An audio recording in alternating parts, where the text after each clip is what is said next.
Shirley, he taking his lady out for a ride. Not tonight, no.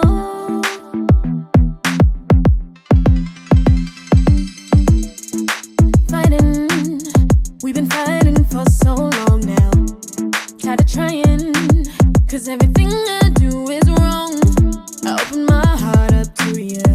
Now you act like there's an issue. Funny, but I still love you. I just need to know you want me to.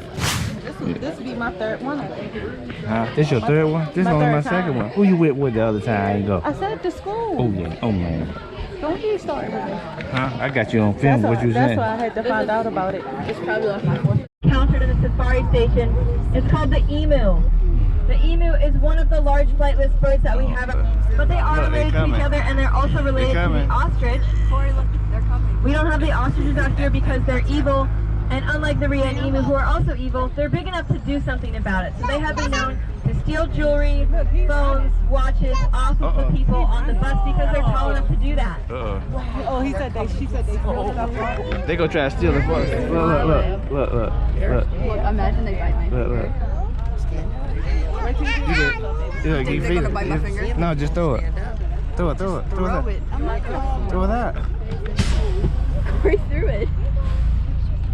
He looking for what he wants. Yeah. So what we have here are the llamas. People often mistake them for alpacas because they do look similar. Corey. Wait, see, make sure we feed them the right thing. And they can actually interbreed because they're so close to each other. But the main difference is in size. Llamas are about twice the size of alpacas. Yeah. If you want to see alpacas, you can go to our petting zoo. We have some there, and you can see how different they are from llamas. Other than that, they look pretty similar. He right up by your face. Llamas come from South America, where they're used as a pack animal as well as sources of meat, fur, and milk. By pack. So that way you ain't gotta put your head in his mouth. Give him one. Now you might have heard that llamas spit. Oh, Corey, But got you it. might not heard that.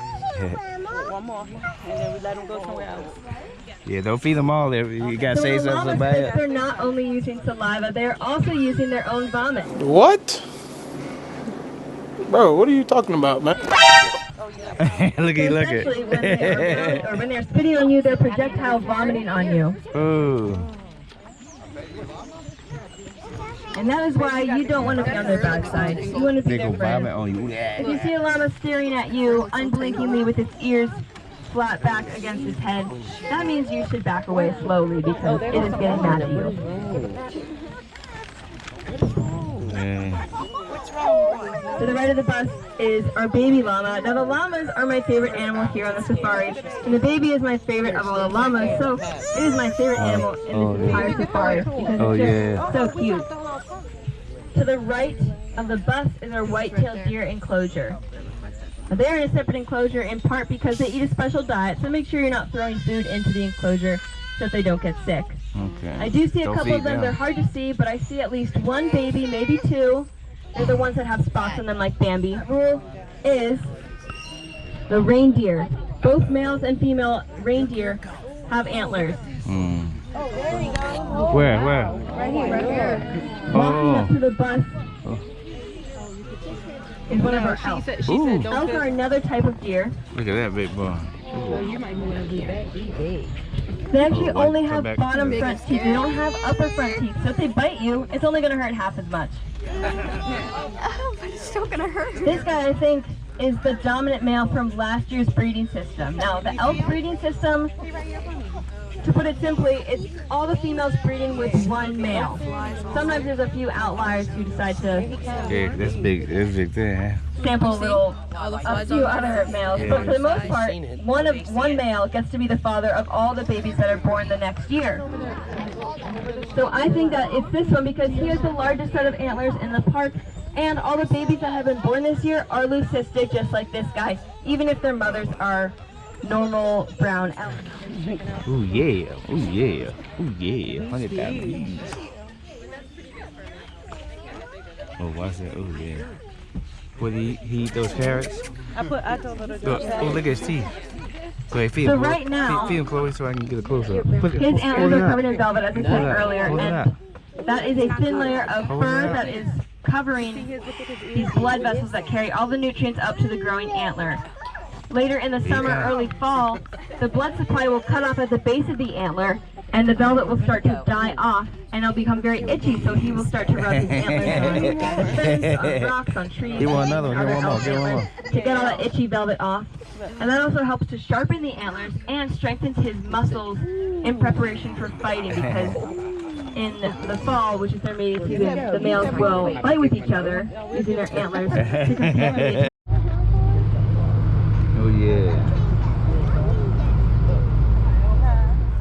So the small one in the middle, that one's name is Tucker. The one to the right of him is Bakari, and the one who's walking towards the food stand is Spike. Spike and Bakari are the older, larger ones, and you can tell them apart by the ossicones on their head. Bakari has V-shaped ossicones, and Spike has knobbly, misshapen, asymmetrical ossicones. Oh.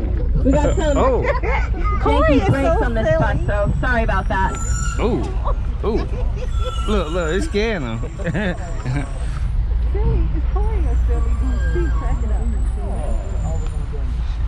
They say, hey, he's missing us. Oh. First, I'll tell you about the eland antelope. They are the largest kind of antelope in the world, and because they're so large, they're actually the slowest kind of antelope in the world. However, they can still run up to 40 miles an hour, so that's still pretty fast when you compare it to They take the pellets?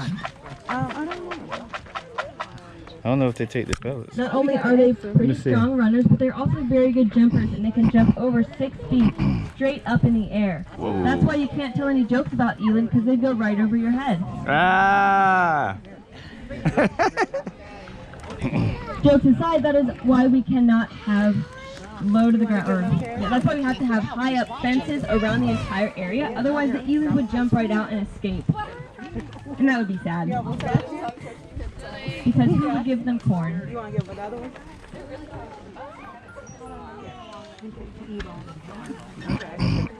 Go, corn. Let it go. You don't want to. Oh, I didn't even see. Oh, there's one over here. Oh, Eland are yeah. native to southern Africa, where they live in grasslands, Do they eat savannas, these? forests, shrublands.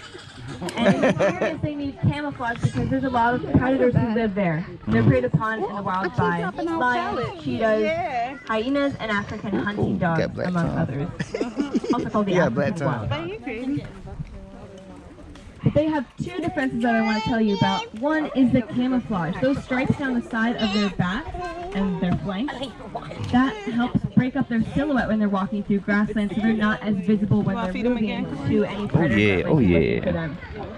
The other adaptation is the dewlap on their neck. That's the flap of skin that hangs from their neck, and that protects them because it tricks them. So imagine if you're a predator, you're a lion or a cheetah, and you go for the eland and you try to hit the jugular vein to take it down really easily. Imagine if you're a cheetah or lion going for the jugular vein of the prey that you're trying to take down. But with the eland, you miss because the dewlap is there, and it tricks you into thinking the jugular vein will be lower than it actually is. So you hit the dewlap, and the eland gets away with just a couple scratches on its dewlap, and then you get away with nothing. No lunch for you. The central bone part of their antler, or sorry, their horn. Feed the core, I'm gonna get you again. Oh yeah. Ooh. Their horns are completely attached to their skeletons. They do not. So that was all I have to say about the eland antelope. Now I do want to talk about the only beefalo, which means she's a hybrid between bison and beef cattle. Cheyenne. That's a girl. That's Cheyenne. That's a girl, ain't it? Again, to the right of the bus is This is one of our males. We have two males, and one has much bigger horns than this poor guy. So he is very loud. That's a long horn. To make up for that, because I think he feels inferior. Oh, I'm standing up while I move. I'm tripping. Grandpa James. Let's see, no Grandpa James fly out. They say that. Grandpa James. Was that one alive? Yeah, it's moving. Look, you see, look, that one peeing. Look, that one peeing. Look, so don't be surprised if she comes up to the front of the bus to pull my pants down. She's done that before, by the way. Not to me. Not to me. Right but you behind know the Corey's tour guide. head. What about Who is no longer a tour guide. Oh. So on the right of the bus, we have several of our Watusi. Look, there is one that I hope to see later on who's actually up directly in front of the bus. We call him the Punisher And he's the one I was talking about, has the largest set of horns of any of the Watusi, as well as any of the animals in the park. That's not the big one. This is pee-pee. The Scottish Highlander has that long, silky fur, and that allows them to thrive in the Scottish Highlands, where it's a lot colder than where the Watusi come from. So can you see which of the Watusi is actually a hybrid based on its fur? It's actually right next to the bus. Can you? No, not Cheyenne. I'm talking about the Watusi, the small Watusi that has the long, silky fur, relative to the other Watusi. Most of them are sleek with short fur. There's a tree chop them out there. They might eat them. So the reason we have that hybrid is because we only have 2 Scottish Highlanders out here. And both of them are females, so they can't breed with each other, they can't create purebred Scottish Highlanders, but they can crossbreed with the Watusi. The Watusi are most known for their huge horns, which act as radiators. That means they produce a lot of heat. The blood carries heat up to those horns, and it cools them off as the wind blows against it. That's one of the many adaptations they have to survive in hot climates like Africa, where they're from. That's the Punisher right there. No, the Punisher up there.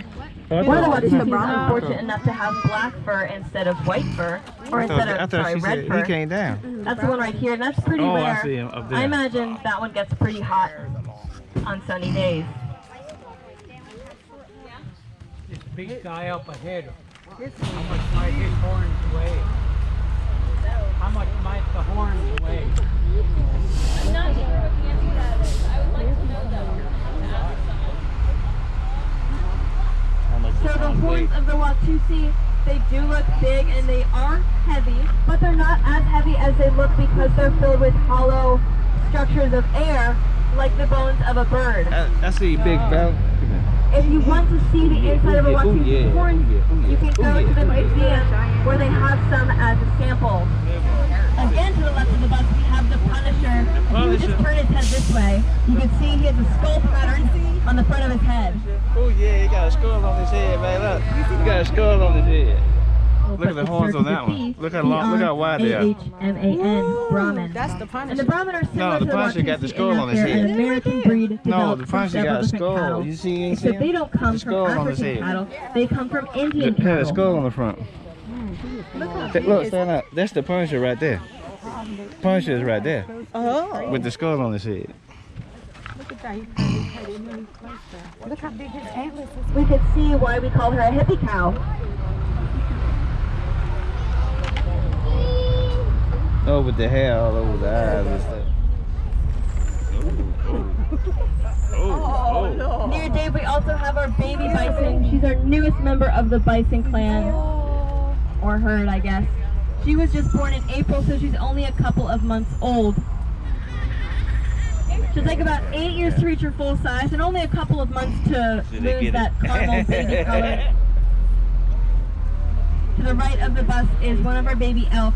And you can see this one is leucistic, so that is why I think that the father has got to be one of the white males. What we got? What we got? There are a couple of other baby elk I see off in the distance, as well as some baby fallow deer. Oh yeah. You can't save it. We got to give it all out. He scared you? Sure, because some of you are in the sun. We couldn't find big enough shade. So here we have our elk. Yeah. Easiest way to tell the difference between them, because usually we'd go based on size, as adult elk are a lot bigger than adult fallow deer. But with the baby elk, it's kind of hard to tell. Man, you scared, man? What you doing, man? You scared, man? You scared? You scared, man? What are you shaking? Elk in general have much thicker, longer fur. Oh yeah, he said I'm getting there. I'm getting all that. I'm getting all that. Oh yeah, oh yeah, oh yeah. Which we don't have any out here. Yeah, I see you, big. I see you, big. If a predator were to come upon the fallow deer and they see this. Oh, look at that big bird. And to the right of the bus, we have our 2 Z-donks and our little donkey, Dominic. Z-donk. It's a Z-donk. We're gonna have to keep moving though, because inherited their aggression from the zebras. Zebras are a pretty aggressive animal So Z-donks being a hybrid between donkeys and zebras. Corey, come on. No, I got him. Look on the hill. Oh man, they're all up there. Yeah, that's a cute picture. I like free popcorn. I'm not shy. And these are the male cows I was talking about. They have mostly been on their own in these large groups of bachelors, but the females have been joining them one by one. Y'all crazy. If you guys like taking scenic pictures, this is a perfect opportunity because you can see all over the park. This is 200 acres of safari land and 150 acres of safari land and 200 acres of parkland. So we are about 3/4 of the park just dedicated to safari land. Definitely not stop because we don't want them to run underneath the bus. Yeah, they get the last of everything.